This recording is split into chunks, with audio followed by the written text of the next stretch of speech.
Hello friends, good morning. നമ്മളുടെ Kerala TV സീരിയലിലേക്ക് എല്ലാവർക്കും സ്വാഗതം. അങ്ങനെ നമ്മുടെ സുമിത്ര രണ്ടും കൽപ്പിച്ച് തന്നെയാണ് മുന്നോട്ട് പോകുന്നത്. സുമിത്രയും സരസ്വതി അമ്മയും സംസാരിക്കുന്നിടത്ത് സരസ്വതി അമ്മയെ കൊണ്ട് നമ്മുടെ സുമിത്ര പൊറുതിമുട്ടിയിരിക്കുക. ഒരു രക്ഷയില്ല. സരസ്വതി അമ്മ പിടിക്കുന്ന മുയലിന് 3 കൊമ്പ് എന്നുള്ള രീതിയിലാണ് സരസ്വതി അമ്മ സുമിത്രയുടെ മുന്നിൽ നിൽക്കുന്നത്. എന്തായാലും സുമിത്ര സഖി കെട്ടു എന്ന് തന്നെ പറയാം. പക്ഷെ പിടിച്ചു നിന്നല്ലേ പറ്റുള്ളൂ. സുമിത്ര ഇങ്ങനെ ആകെ അതായിട്ട് ഇങ്ങനെ ഇരിക്കുന്നു അവിടെ വിഷമിച്ച്. ഈ സമയത്ത് അരവിന്ദനും അതുപോലെ തന്നെ നമ്മുടെ രഞ്ജിതയും കൂടി ചേർന്ന് അനിരുദ്ധിനെക്കുറിച്ച് ഒരു അറിവും കിട്ടിയില്ലെന്നുള്ള കാര്യത്തെപ്പറ്റി അവിടെ നിന്ന് സംസാരിക്കുക. അപ്പോൾ ഗുണ്ടകളായിട്ടും അവരായിട്ടും ഇവരായിട്ടും ഒക്കെ അനിരുദ്ധിനെ എവിടെയാണെന്ന് കണ്ടെത്താനുള്ള പ്രയത്നം ഇവർ തുടർന്നുകൊണ്ടേ ഇരിക്കുകയായിരുന്നു. പക്ഷെ അതിനൊന്നും ഫലം കാണാതെ വന്നു കഴിഞ്ഞപ്പോഴേക്കും ഭാര്യയ്ക്കും ഭർത്താവിനും ഭയങ്കര നിരാശയായി. അങ്ങനെ അരവിന്ദൻ വന്ന് നമ്മുടെ രഞ്ജിതയോട് പറയുന്നു, അനിരുദ്ധിനെ പറ്റി ഒന്നും അറിയാനായിട്ട് കഴിഞ്ഞില്ല, അനിരുദ്ധ എവിടെയാണ് താമസിക്കുന്നതെന്ന് പോലും അറിയാൻ കഴിഞ്ഞില്ല എന്നുള്ള കാര്യം. അത് കേട്ട പാടി നമ്മുടെ രഞ്ജിതയാണെങ്കിൽ അങ്ങനെയൊന്നും പറഞ്ഞാൽ പറ്റത്തില്ല, അനിരുദ്ധ എവിടെയാണെന്ന് നമ്മൾ കണ്ടെത്തിയേ പറ്റൂ, ഇല്ലാത്ത പക്ഷം നമുക്കത് ഉപദ്രവമായിട്ട് വരും, അല്ലെങ്കിൽ നമുക്കത് പ്രശ്നമാകും എന്നുള്ള കാര്യം ഭാര്യ ഭർത്താവിനോട് പറയുന്നു. ഈ സമയത്താണ് നമ്മുടെ സുമിത്ര സരസ്വതി അമ്മയുടെ അടുത്തു നിന്നും ആ റൂമിലേക്ക് വരുന്നത്, അത് ഹോളിലേക്ക് വരുന്നത്. അപ്പോൾ ഇവർ രണ്ടുപേരും കൂടി അവിടെ നിന്ന് സംസാരിക്കുന്നു. പക്ഷേ സുമിത്ര വരുന്നത് ഇവർ രണ്ടുപേരും കണ്ടില്ല. രണ്ടുപേരും സുമിത്രയെ കാണാതെ അനിരുദ്ധിനെ കണ്ടുപിടിക്കുന്നതിനെക്കുറിച്ചുള്ള വലിയ ചർച്ചകൾ നടത്തിക്കൊണ്ടിരിക്കുക. എത്രയും പെട്ടെന്ന് അനിരുദ്ധ എവിടെയാണെന്ന് കണ്ടെത്തണം, അനിരുദ്ധിനെ കണ്ടെത്താത്ത പക്ഷം നമുക്ക് നിലനിൽപ്പില്ല എന്ന് ഇവർ രണ്ടുപേരും കൂടി സംസാരിക്കുന്നത് അവിടെ നിന്ന് നമ്മുടെ സുമിത്ര കേൾക്കുന്നു. സുമിത്ര അത് കേട്ടു എന്നുള്ളത് ഇവരാദ്യം കണ്ടില്ല. ഇവരെന്നിട്ട് ഇങ്ങനെ അനിരുദ്ധിനെ കണ്ടെത്തുന്നതിനെ പറ്റി പറഞ്ഞുകൊണ്ടിരിക്കുക. പെട്ടെന്ന് ഇവർ രണ്ടുപേരും അനിരുദ്ധിനെ കണ്ടെത്തിയേ മതിയാകുമെന്നും പറഞ്ഞ് തിരിഞ്ഞു നോക്കുന്നത് സുമിത്രയുടെ മുഖത്തേക്ക്. അപ്പോൾ സുമിത്ര ഇത് കേട്ടു എന്നുള്ള കാര്യം അവർക്ക് വ്യക്തമായി മനസ്സിലായി. പെട്ടെന്ന് രഞ്ജിതയും അതുപോലെ അരവിന്ദനും ഒന്ന് പമ്മി അങ്ങനെ പതറി അവിടെ നിൽക്കുമ്പോൾ നമ്മുടെ സുമിത്ര അങ്ങോട്ടേക്ക് ചെന്നു. നിങ്ങൾ എന്താ ഇപ്പോൾ ഇവിടെ സംസാരിച്ചത്, അനിരുദ്ധിനെ പറ്റി നിങ്ങളെന്തിനാണ് സംസാരിച്ചത് എന്നിങ്ങനെ ചോദിച്ചപ്പം ഇവർ കിടന്ന് ഉരുണ്ട് കളിക്കുക. അനിരുദ്ധനോ? ഏത് അനിരുദ്ധൻ? ഞങ്ങളൊരു അനിരുദ്ധൻ്റെയും കാര്യം പറഞ്ഞില്ലല്ലോ. പിന്നെ അനിരുദ്ധനെ കണ്ടെത്തുന്ന കാര്യങ്ങളെപ്പറ്റി നിങ്ങളിപ്പോൾ ഇവിടെ പറഞ്ഞത് എന്തിനാണ് എന്നൊക്കെ ചോദിച്ചുകൊണ്ട് ഇങ്ങനെ സുമിത്ര ഇവരെ ചോദ്യം ചെയ്തു. ഇവർ ചോദ്യം ചെയ്തപ്പോൾ ഇവർക്ക് പറയാനായിട്ട് ഇവരുടെ കയ്യിൽ നിന്നൊന്നും കിട്ടുന്നില്ല. നുണയൊരു പരിധിയിൽ കൂടുതൽ പറയാൻ പറ്റത്തില്ലല്ലോ. അങ്ങനെ രഞ്ജിതയും അരവിന്ദനും ഇങ്ങനെ പെട്ട് നിൽക്കുന്ന സമയത്ത് അവർക്ക് രക്ഷകനായിട്ട് വരുന്നു മകൻ പങ്കജ് കയറി വന്നപ്പോൾ ഇവിടെ എന്തോ ഒരു കാര്യം നടക്കുകയാണ് എന്നുള്ള കാര്യം മനസ്സിലായി. കയറി വന്നപ്പോഴേക്കും ആൻറ്റി ഇവരെ ചോദ്യം ചെയ്തുകൊണ്ടിരിക്കുന്നു. പങ്കജ് വന്നിട്ട് ചോദിച്ചു, എന്താ ഇവിടെ പ്രശ്നം? അല്ല മോനെ, നിങ്ങൾ കഴിഞ്ഞ ദിവസം അമ്പലത്തിൽ പോയില്ലായിരുന്നു എന്ന് ചോദിച്ചു.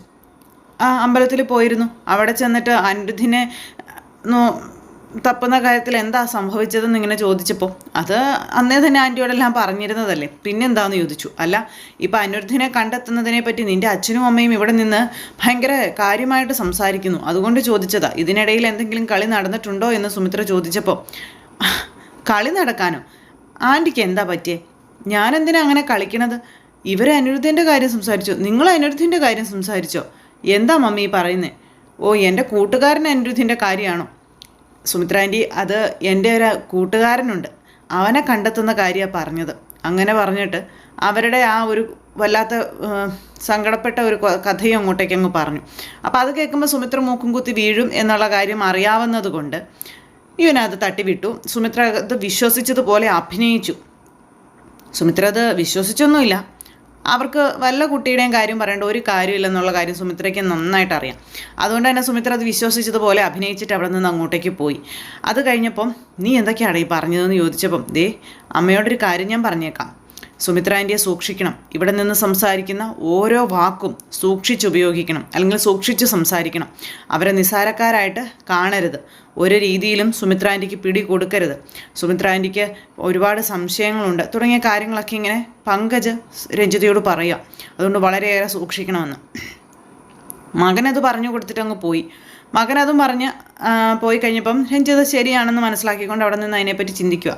അങ്ങനെ ആ ഒരു സംസാരം കഴിഞ്ഞ് പിന്നെ കാണിക്കുന്നത് നമ്മുടെ സ്വരമോള് അനിരുദ്ധിൻ്റെ അടുത്തേക്ക് ചെന്നു. അപ്പോൾ അനിരുദ്ധൻ എന്തൊക്കെയോ ആലോചിച്ചുകൊണ്ട് അവിടെ അങ്ങനെ ഇരിക്കും കേട്ടോ. അപ്പോൾ അങ്ങനെ വിഷമിച്ചിരിക്കുന്ന സമയത്ത് അനിരുദ്ധനോട് സ്വര ചോദിച്ചു, എന്താ ഡാഡിക്ക് എന്താ പറ്റിയേ? ഡാഡി എന്താ ആകെ വിഷമിച്ചിരിക്കുന്നതെന്ന് ചോദിച്ചപ്പം ഒന്നുമില്ല മോളെ എന്ന് പറഞ്ഞു. ഒന്നും ഇല്ലാഴികൊന്നുമില്ല, ഡാഡി ചുമ്മാ പറയുന്നതാ. ഡാഡിക്ക് എന്തോ വിഷമമുണ്ടെന്ന് എനിക്ക് മനസ്സിലായി. എന്താ കാര്യം എന്ന് ചോദിച്ചപ്പം നമ്മുടെ സുമിത്രയുടെ കാര്യം പറഞ്ഞു. സുമിത്രയുടെ കാര്യം പറയുന്നത് കേട്ട് കഴിഞ്ഞപ്പം കൊച്ചിന് പെട്ടെന്നൊരു ഇത്, കാരണം അന്ന് ആ ഫോട്ടോയിൽ കണ്ടതും ഇതൊക്കെ. ഞാൻ ഡാഡിയോട് ഒരു കാര്യം പറയാനിരിക്കുകയായിരുന്നു എന്ന് പറഞ്ഞു. എന്ത് കാര്യമാണ് മോളെ എന്ന് ചോദിച്ചപ്പം, ഡാഡിയുടെ അമ്മയില്ലേ എൻ്റെ അച്ചമ്മ സുമിത്ര, ആ സുമിത്രാമ്മയെയും അതുപോലെ എൻ്റെ ടീച്ചറമ്മയെയും കാണാൻ ഒരുപോലെയോ? മോൾ എന്തൊക്കെയായി പറയുന്നത്? അതെ, എൻ്റെ അച്ഛമ്മയും എൻ്റെ ടീച്ചറമ്മയും ഒരുപോലെ ഇരിക്കുന്നേ, ഒരേ മുഖഷേപ്പ് അവർക്ക് രണ്ടുപേർക്കും എന്ന് പറഞ്ഞ് കൊച്ചിങ്ങനെ ആ കഥകളൊക്കെ പറയാൻ തുടങ്ങിയപ്പോഴേക്കും ഇതും കേട്ടുകൊണ്ട് വിശ്വൻ അതുവഴി വന്നു.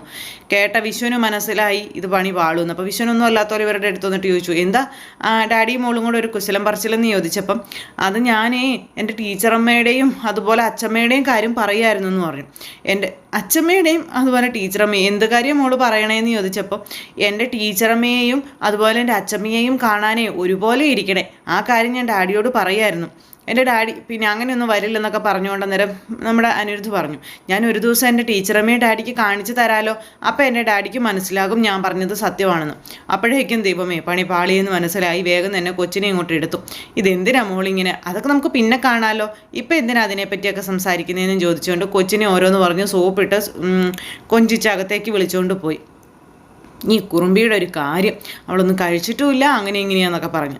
അങ്ങനെ ആകുമ്പോൾ കൊച്ചകത്തേക്ക് പോകുകയും ചെയ്യും. കൂടുതൽ കാര്യം ഇവിടെ നിന്ന് സംസാരിക്കത്തുമില്ലല്ലോ. നൈസായിട്ട് ബുദ്ധിപരമായിട്ട് വിശ്വനെ അങ്ങ് കൊണ്ടുപോയതാണ്. അത് കഴിഞ്ഞിട്ട് നമ്മുടെ അനിരുദ്ധ അവിടെ നിന്ന് ഇങ്ങനെ ആലോചിക്കുക, സ്വരമോൾ പറഞ്ഞതിൽ എന്തെങ്കിലും വാസ്തവം കാണുമോ? സ്വരമോളുടെ ടീച്ചറും അതുപോലെ അമ്മയും ഒരേ ഷേപ്പുള്ളവരായിരിക്കും, അല്ലെങ്കിൽ ഇനി ഒരു പക്ഷേ എന്തെങ്കിലും ഇതിൽ സംഭവിച്ചിട്ടുണ്ടോ? ഇങ്ങനെയൊക്കെ നിന്ന് ആലോചിക്കുക കേട്ടോ.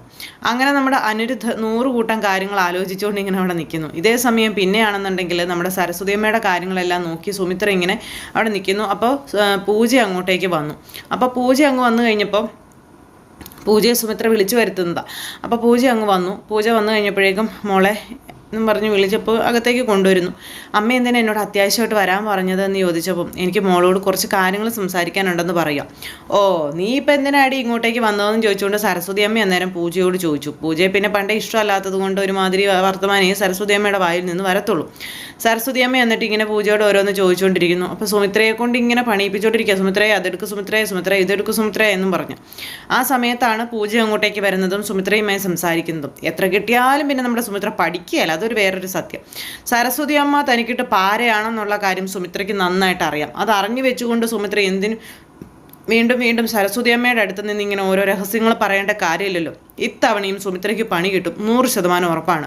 ഒരു തരത്തിൽ കഷ്ടപ്പെട്ടാണ് സുമിത്ര ആ ഒരു ഡയറിയും കാര്യങ്ങളൊക്കെ സംഘടിപ്പിച്ചത്, പല തെളിവുകളും സംഘടിപ്പിച്ചത്. അങ്ങനെ ആ സുമിത്ര അതെല്ലാം കൂടെ കൊണ്ടുവന്ന് സരസ്വതിയമ്മയുടെ മുന്നിൽ വെച്ച് പൂജയുടെ മുന്നിലേക്ക് എടുത്ത് കൊടുക്കുക. മോൾ ഇതൊന്ന് വായിച്ച് നോക്കാൻ പറഞ്ഞു. ഇതെന്താ അമ്മയെന്ന് ചോദിച്ചപ്പോൾ, നീ വായിച്ച് നോക്കാൻ പറഞ്ഞു. അങ്ങനെ വായിച്ച് നോക്കാൻ പറഞ്ഞു. പൂജ ആ ഡയറി കുറേയൊക്കെ വായിച്ചു. അപ്പോൾ കുറേ വായിച്ചു കഴിഞ്ഞപ്പം ഇത് എന്തോ ഒരു ദുരൂഹത നിറഞ്ഞ ഡയറിയാണെന്ന് മനസ്സിലായി. അപ്പോൾ സരസ്വതി അമ്മ ഇങ്ങനെ നോക്കുക, അമ്മയും മോളും കൂടെ എന്തായിരിക്കും പ്ലാൻ, ഇവർ രണ്ടുപേരും കൂടെ എന്താ പ്ലാൻ ചെയ്യുന്നത്, ഇതെന്താ ഇവളുടെ കയ്യിലിരിക്കുന്നത്, ഇതെങ്ങനെയൊക്കെ സരസ്വതി അമ്മ അവിടെ നിന്ന് ഇങ്ങനെ ചിന്തിക്കുക കേട്ടോ.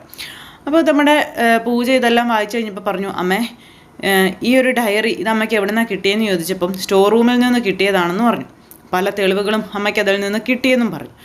പിന്നെ ഇത് മാത്രം പോരെ അമ്മേ, ഈ തെളിവ് മാത്രം പോരെ രഞ്ജിത ആൻറ്റിയുടെ ജീവിതത്തിൽ എന്തൊക്കെയോ കുഴപ്പങ്ങളുണ്ടെന്ന് മനസ്സിലാക്കാൻ, ഇത് ചതിയുടെ മാർഗമാണെന്ന് മനസ്സിലാക്കാൻ.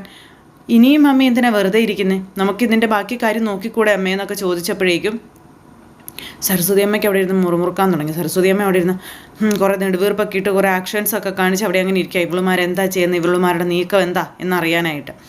അപ്പോൾ സുമിത്ര പറയുന്നുണ്ട് പൂജയോട്, ഒന്നും ആയിട്ടില്ല മോളെ, നമ്മൾക്ക് എടുത്തു ചാടി ഒന്നും നമ്മൾ ചെയ്യരുത്, കുറച്ചുകൂടി വെയിറ്റ് ചെയ്യണം, കുറച്ചുകൂടി വെയിറ്റ് ചെയ്തിട്ട് വേണം എന്തെങ്കിലും ചെയ്യാനായിട്ട്, നമ്മൾ എടുത്തു ചാടി ഒന്നും ചെയ്യാൻ പാടില്ല എന്നും പറഞ്ഞ് അങ്ങനെ നമ്മുടെ സുമിത്ര മകളോട് പറയണം. അപ്പോൾ മകളോടത് പറഞ്ഞു കഴിഞ്ഞപ്പം, അമ്മ എന്താ ഉദ്ദേശിക്കുന്നതെന്ന് ചോദിച്ചു. ഞാനെല്ലാം മോളോട് പറയാം, ഇപ്പം പെട്ടെന്ന് പറയാനുള്ളൊരു സാഹചര്യം ഇല്ല, അതുകൊണ്ട് മോളൊന്ന് കാത്തിരിക്കാൻ പറഞ്ഞു. അങ്ങനെ പൂജയും അതുപോലെ തന്നെ സുമിത്രയും കൂടി ചേർന്ന് അവിടെ നിന്ന് സംസാരിച്ച കാര്യങ്ങളും സുമിത്രയുടെ കയ്യിൽ ഈ തെളിവിരിക്കുന്ന കാര്യങ്ങളും ഒക്കെ സരസ്വതിയമ്മ അറിഞ്ഞു കഴിഞ്ഞു. ഇനിയിപ്പോൾ സുമിത്ര എന്തൊക്കെയോ വലിയ നീക്കങ്ങളുമായിട്ട് മുന്നോട്ട് പോവുകയാണെന്നും സരസ്വതിയമ്മ അറിഞ്ഞു കഴിഞ്ഞു. ഇനിയിപ്പോൾ സരസ്വതിയമ്മ നമ്മുടെ രഞ്ജിതയ്ക്ക് ആ ഒരു രഹസ്യമൊഴി കൈമാറും എന്നുള്ള കാര്യം 100% ഉറപ്പാണ്. അത് കൈമാറി കഴിഞ്ഞിട്ടുണ്ടെങ്കിൽ എന്തെങ്കിലുമൊക്കെ അങ്ങ് കിട്ടുമല്ലോ. അപ്പോൾ ആ ഒരു പ്രതീക്ഷയൊക്കെ ഉണ്ട് സരസ്വതി അമ്മയ്ക്ക്. അങ്ങനെ നമ്മുടെ സുമിത്ര പണിയെടുക്കാനും സരസ്വതി അമ്മ അതെല്ലാം കൊണ്ടുവന്ന് നശിപ്പിക്കാനുമായിട്ട് വീണ്ടും ആ ഒരു വീട്ടിലിങ്ങനെ സുമിത്രയുടെ ജന്മം ബാക്കിയായി നിർത്തിയിരിക്കുന്നു. ഇനിയിപ്പോൾ ഇതിൻ്റെ ബാക്കിയായിട്ട് നമ്മുടെ സുമിത്ര അനിരുദ്ധിനെ കണ്ടെത്തുമോ എന്നുള്ളതാണ്. കാരണം അവർ തമ്മിൽ സംസാരിച്ചതിനെ പറ്റി അതിനുശേഷം നമ്മുടെ സുമിത്ര ഇരുന്ന് ആലോചിച്ച് ഇവരെന്തൊക്കെയോ ഇതിൽ കളിക്കുന്നുണ്ടെന്നുള്ള കാര്യം സുമിത്രയ്ക്ക് വ്യക്തമായി മനസ്സിലായി. എന്തായിരിക്കും അവർ പറഞ്ഞത്, അല്ലെങ്കിൽ എന്താണ് അവരുടെ മനസ്സിലുള്ളത്, ഇതൊക്കെ നമ്മുടെ സുമിത്ര ഇങ്ങനെ ഇരുന്ന് റിവൈൻഡ് ചെയ്ത് ചിന്തിക്കാനും തുടങ്ങി. അതിനുശേഷം ഇത് പൂജയോട് പറയുകയും ചെയ്തു. അപ്പോൾ അന്ന് പങ്കജനെ കൂട്ടിക്കൊണ്ട് പോയത് അബദ്ധമായി പോയി എന്നുള്ള രീതിയിൽ സുമിത്ര പൂജയോടും സംസാരിച്ചു. അവർ തമ്മിലിങ്ങനെ അനിരുദ്ധിനെ കണ്ടെത്തുന്നതിനെ പറ്റി സംസാരിച്ചു. പിന്നെ നമ്മളറിയാതെ നമ്മുടെ പിന്നിൽ എന്തൊക്കെയോ ദുരൂഹതകൾ മണക്കുന്നുണ്ട് മോളെ, അല്ലെങ്കിൽ നടക്കുന്നുണ്ട് മോളെ, അതൊക്കെ കണ്ടുപിടിക്കണം തുടങ്ങിയ കാര്യങ്ങളൊക്കെ നമ്മുടെ സുമിത്ര ഇങ്ങനെ പൂജയോട് പറയുക. എന്തായാലും സുമിത്രയ്ക്ക് കിട്ടിയ ആ ഒരു നിധി അത് പൂജയ്ക്ക് കൈമാറി. ഇനിയിപ്പോൾ അതിൻ്റെ ബാക്കി കാര്യങ്ങളെല്ലാമായിട്ട് സുമിത്രയും പൂജയും ഓരോ പദ്ധതികളും പ്രത്യേകിച്ച് സുമിത്ര മനസ്സിൽ പദ്ധതികൾ പ്ലാൻ ചെയ്ത് ഓരോന്ന് ചെയ്യാനായിട്ട് തുടങ്ങുന്നു. അപ്പോൾ അത്തരത്തിലുള്ള ഒരു സൂപ്പർ ഹിറ്റ് വിശേഷങ്ങളൊക്കെ ആയിട്ടാണ് നമ്മുടെ ഇന്നത്തെ കഥ വന്നിട്ടുള്ളത്. അപ്പോൾ എല്ലാവരും കാത്തിരുന്ന് കാണണം. ആരും തന്നെ മിസ് ചെയ്ത് കളയരുത്. എല്ലാവർക്കും നല്ലൊരു ദിവസം ആശംസിക്കുകയാണ്. എല്ലാവരുടെയും സപ്പോർട്ടിനും സ്നേഹത്തിനും ഒരുപാട് നന്ദി അറിയിക്കുന്നു. അടുത്ത സൂപ്പർ ഹിറ്റ് കഥയുമായി കാണുന്നത് വരെ എല്ലാവർക്കും നന്ദി. അതോടൊപ്പം നമ്മുടെ ചാനൽ ആദ്യമായിട്ട് കാണുന്നവരുണ്ടെങ്കിൽ ഒന്ന് സബ്സ്ക്രൈബ് ചെയ്യണം കേട്ടോ. തൊട്ടടുത്ത് കാണുന്ന ബെൽ ബട്ടൺ അമർത്തി കഴിഞ്ഞിട്ടുണ്ടെങ്കിലും നമ്മുടെ വീഡിയോസ് എളുപ്പത്തിൽ കാണാൻ കഴിയുന്നതായിരിക്കും. അപ്പോൾ ഒരിക്കൽ കൂടി എല്ലാവരോടും ഹൃദയത്തിൻ്റെ ഭാഷയിൽ 1000 നന്ദി അറിയിച്ചുകൊണ്ട് നിർത്തുന്നു. താങ്ക്